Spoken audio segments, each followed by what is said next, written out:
वृषभानु जी कह रहे हैं कि मैं ऐसी पुत्री पाना चाहता हूं जिसको देख करके काम नष्ट हो जाए, काम का भी मर्दन हो जाए, सामने वाले के हृदय में एक दिव्य प्रेम प्रकट हो, निष्काम प्रेम, अनकंडीशनल लव किसे कहते हैं, इसका प्रसाद पूरी दुनिया को देने वाली ऐसी पुत्री मेरे घर पधारे।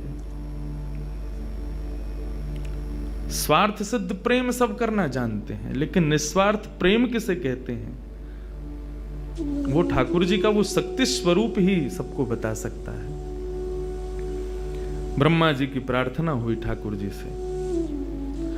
ठाकुर जी अपने वैकुंठ में विचरण कर रहे हैं, विचार कर रहे हैं कैसे करूं, नंद यशोदा के यहाँ भी जाना है, देवकी वसुदेव के यहाँ भी पुत्र बनना है, पहले से ही 4 मम्मी पापा हैं हमारे, अब ये 2 मम्मी पापा और कैसे बनाऊं, 6 माता पिता। तब ठाकुर जी विचरण कर रहे थे, तभी एक खंभ में मणि, उस मणि में ठाकुर जी ने अपना प्रतिबिंब देखा। ठाकुर जी अपना प्रतिबिंब नहीं देखते, क्यों? बहुत कम देखते हैं। जब श्रृंगार आरती होती है लाल जी की, तभी इनको प्रतिबिंब दिखाते हैं, और उस प्रतिबिंब में भी इतने इतराते हैं महाराज, उसमें भी स्वयं को देख करके खुश हो जाते हैं, वाह मैं कितना प्यारा लग रहा हूं। अपना प्रतिबिंब ठाकुर जी इसलिए नहीं देखते क्योंकि स्वयं ठाकुर जी मोहित हो जाते हैं खुद ही पर।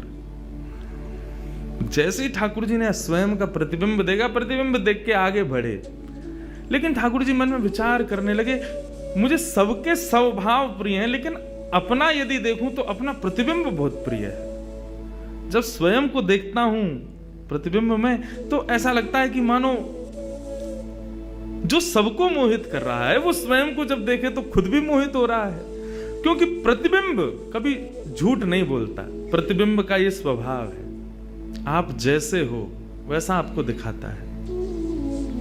ठाकुर जी ने जब प्रतिबिंब देखा, अपने उस प्रतिबिंब स्वरूप को ठाकुर जी ने स्थिर कर दिया, और स्थिर करके अब तो ठाकुर जी लाए महाराज लक्ष्मी जी की पूरी पेटिका लेकर के आए श्रृंगार की, और अपने प्रतिबिंब स्वरूप को ही उन्होंने श्रृंगार करना प्रारंभ किया। किशोरी जी के श्रृंगार का इतना भाव बताते हैं, किशोरी जी की नथ बेसर ऐसी, किशोरी जी के कान के कुंडल ऐसे, किशोरी जी के पांव की महावर ऐसी, क्यों ना हो, क्योंकि श्याम सुंदर ने श्रृंगार किया है।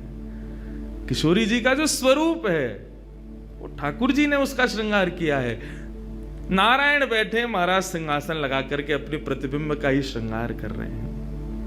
मोर पीछ हटाया, मुकुट उतार के दूर रखा, घुंघराले केशों को खोल दिया, नेत्रों में सुंदर सुंदर छोटा छोटा काजल लगाया, माथे पर एक सुंदर बिंदिया लगाई है, होठों पर निर्मल लालिमा लगाई है, गले में हार पहनाया, सर्वांगीण श्रृंगार किया, और लक्ष्मी जी की चुनरी ला करके जैसे शीश पर से चढ़ा करके ठाकुर जी ने थोड़ा सा जो श्याम रंग है उसको जैसे ही गौरवर्ण किया, वैकुंठ के उस प्रतिबिंब में से मानो जैसे सूर्य चंद्र का एकाकार रूप प्रकट हो गया हो, इतना तेज पुंज प्रकट हो गया कि ठाकुर जी भी अपने नेत्रों को छुपाने लगे।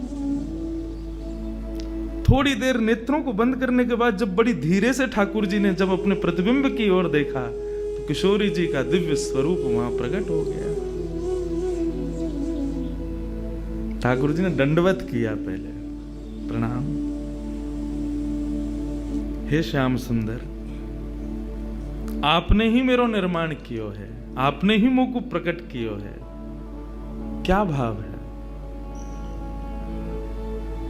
ठाकुर जी बोले कोई भाव नहीं है, केवल मोहिनी भाव से 33 कोट देवता मोहित हुए थे, लेकिन मैं मोहित नहीं हो पाया था, इसलिए तब से मैं भी तड़प रहा था कि मुझे भी कोई मोहित करे, उस मोहिनी को भी मोहित कोई करे। वो स्वरूप आज प्रकट हुआ है। धर्म की स्थापना हुई, ज्ञान की स्थापना हुई, भक्ति की स्थापना हुई, वैराग्य की स्थापना हुई, लेकिन अंततो गत्वा संसार का सार जो प्रेम है उसकी स्थापना नहीं हुई है। उसके लिए आपका अवतार धारण करना अति आवश्यक है। आप मेरी शक्ति हैं, आप मेरी आत्मा हैं। पूरा विश्व और पूरे विश्व की दिव्य चेतना किसकी प्राप्ति के लिए दौड़ रही है? कि आत्मा एक दिन परमात्मा में मिल जाएगी, लेकिन उस परमात्मा में आत्मा जो विद्यमान है वही तो किशोरी जी हैं। उस आत्मा की परमात्मा की जो आत्मा है वही तो श्री राधा जी है। ऐसा भाव किशोरी जी से प्रार्थना की ठाकुर जी ने कि आप पधारो और प्रेम की स्थापना के लिए आप भूमंडल पर सूर्य के ही अवतार वृषभानु जी के यहां पर आप अवतरित हो। तब किशोरी जी ठाकुर जी की बात मान करके और वृषभानु और कीर्ति के यहां पर अवतरित होती हैं। किशोरी जी का जब अवतार हुआ, जब अवतरण हुआ, कब हुआ? सुबह के 4:40 पर। ठाकुर जी के जितने भी अवतार हुए या तो दिन में 12 बजे हुए या रात में 12 बजे हुए, लेकिन किशोरी जी का अवतरण भोर में ब्रह्म मुहूर्त में सुबह 4:40 पर हुआ। क्यों? बोले राम कृष्ण आदि जितने भी ठाकुर जी के अवतार हैं राक्षसों के वध के लिए आते हैं, तो या तो सूर्य की तेज ताप में उनका जन्म होता है, मानो वे प्रकाश स्वरूप हैं ऐसा भाव बताते हैं, या रात्रि में 12 बजे होते हैं वो इसलिए होते हैं, वो मानो ऐसा भाव रखते हैं कि चंद्रमा अंधेरे को दूर करता है, वो ज्ञान का प्रकाश है, वो ज्ञान है, उससे अंधेरा दूर होता है। तो ठाकुर जी रात्रि प्रकट होकर के ऐसा भाव रखते हैं कि काले निशा, काला ज्ञान जितना भी है धरती पर उसको दूर करने के लिए हम पधारे हैं। लेकिन किशोरी जी का जो अवतरण है वो 4:40 ब्रह्म मुहूर्त में होता है। उसका क्या भाव है? बोले 4:40 ब्रह्म मुहूर्त के बाद सूर्य प्रकट होना प्रारंभ होते हैं। मतलब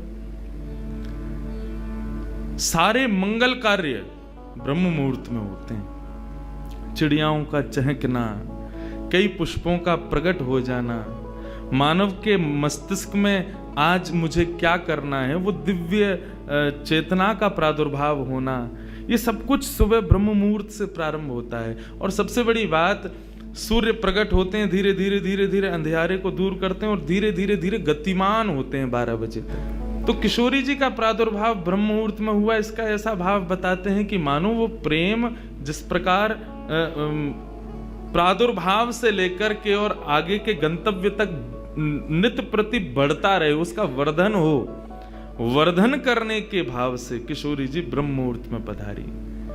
क्योंकि वर्धन होना ही एक नवीन दिन का ब्रह्म मुहूर्त से प्रारंभ होता है।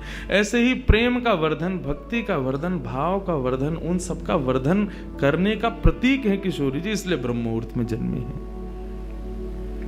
किशोरी जी का प्रादुर्भाव हुआ, पूरे बरसाना में आनंद उत्सव मनाया गया, सब नाच रहे हैं, गा रहे हैं, आनंद मना रहे हैं। नंद बाबा भी आए, यशोदा जी भी आई हैं, उन्होंने भी आकर के वृषभानु जी को बधाई दी है। सब कुछ हुआ, लेकिन किशोरी जी के प्रादुर्भाव में एक वैचित्र था। क्या? दिन बीत गए 8, लेकिन किशोरी जी ने अभी तक नेत्र नहीं खोले। अभी तक किशोरी जी केवल एक छोटी सी बालिका हैं, एक सुकुमारी हैं, परंतु अभी तक किसी को भी किशोरी जी के नेत्रों का दर्शन नहीं हुआ। अभी तक किशोरी जी के नेत्र नहीं खुले हैं। इस बात से कभी कभी चिंतित हो जाते हैं वृषभानु जी और कीर्ति कि हमारी लाली है तो गई है, लेकिन पता ना क्यों अपने नेत्रन को नहीं खोल रही है। कभी कोई संत आ जाए, कोई वैष्णव आ जाए, कोई ब्राह्मण आ जाए, तो उनसे निवेदन करते हैं कि हमारी लाली नेत्र नहीं खोल रही। तब देवताओं ने नारद जी को भेजा, आप जाओ और जाकर के वृषभानु जी के इस मन के भाव को पूर्ण करके आओ, किशोरी जी के सुंदर नेत्रों का दर्शन उनको कराओ। तब श्री नारद जी महाराज का आगमन हुआ। नारद जी जैसे ही आए तो वृषभानु जी ने नारद जी को देखते ही सबसे पहले अपने पुत्र को बिठा दिया। श्री दामा से मिलो, हमारा लाला है। नारद जी उससे मिले, उसका सब देखने लगे। नारद जी मन में विचार कर रहे हैं कि उनसे कब मिलवाएंगे, किशोरी जी का दर्शन कब होगा। 2-3 दिन तक नारद जी विचरण करते रहे बरसाने में, वृषभानु जी का मन तो होता है कि मैं इनसे कुछ कहूं, कुछ पूछूं, थोड़ा किशोरी जी के बारे में, अपनी लाली के बारे में न कछु जानूं, लेकिन अभी वो भाव प्रकट नहीं हो रहा है। तब एक दिन एक छोटी सी बरसाने की लाली को जब नारद जी महाराज खिला रहे थे और उससे प्रेम चर्चा कर रहे थे, ये दृश्य जब वृषभानु जी ने देखा, उन्होंने तुरंत नारद जी के चरण पकड़े और कहा, हे भगवान, हमारी एक लाली भई है, बहुत सुंदर है, सुकुमारी है, नन्ही सी है, अभी वाकु देख करके स्पर्श करवे में ऊं डर लगे कि कहीं हमारे स्पर्श से कोई कष्ट ना है जाए, या हमारे हम सबन को दर्शन भी ना करा में। लेकिन महात्मन आपसे पूछना चाह मैं, हमारी लाली नेत्र नए खोल रही है, कहा भाव है? नारद जी तो तुरंत बोले, अरे तो तुमने इतने दिन से क्यों नहीं बताया? वो तो पहले से ही बैठे थे तैयार कि ये जल्दी बोले तो मैं जाऊं, जाकर के दर्शन करूं। बोले संकोच है रहे हो? बोले संकोच मत करो, अभी लेके चलो, कहां है तुम्हारी लाली, मुंह को बताओ। नारद जी महाराज जा रहे हैं वृषभानु भवन में, एक बेड़ी पार की, दूसरी बेड़ी पार की, तीसरी बेड़ी पार की। जैसे ही भीतर पहुंचे हैं, सुंदर सुगंधी भीतर से प्रकट हो रही है। सामने स्वर्ण जटित एक पालना है, और जैसे उस पालने में जाकर के नारद जी ने दर्शन किया, कमल कली को वृषभानु की लली को रंग, कैसा रंग है? बोले जैसे कमल की कली हूं मैं ना, ऐसी श्री वृषभानु नंदिनी है।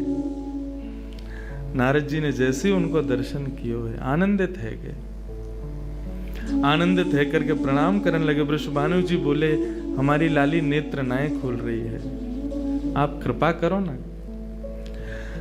नारद जी बोले, एक मंत्र पढ़ना पड़ेगा, कुछ करना पड़ेगा, तंत्र मंत्र करना पड़ेगा, तब आपकी लाली बोलेगी। वृषभानु जी बोले, देख लो, ले संभल के करियो, हमारी लाली बहुत कोमल है, वो ना स्पर्श नहीं करेंगे, दूर बैठ के करेंगे। वृषभानु जी बोले, तो करो। बोले, आपको पहले बाहर जानो पड़े, वो एकांत में करेंगे। कीर्ति वृषभानु जी को देखें, बोले लाली को अकेला तो ना छोड़ेंगे। बोले नहीं बाबा, विश्वास पात्र हम कर सके। वृषभानु जी और कीर्ति दोनों जैसे बाहर पधारे, नारद जी ने गेट बंद कियो, तुरंत चरणन में प्रणाम कियो, और प्रणाम करके सीधे सन्मुख बैठे हैं। हे कृष्ण मनोहारिणी जय वृंदावन प्रिया, जय भू मंगल ललिता, जय वेणु रवा।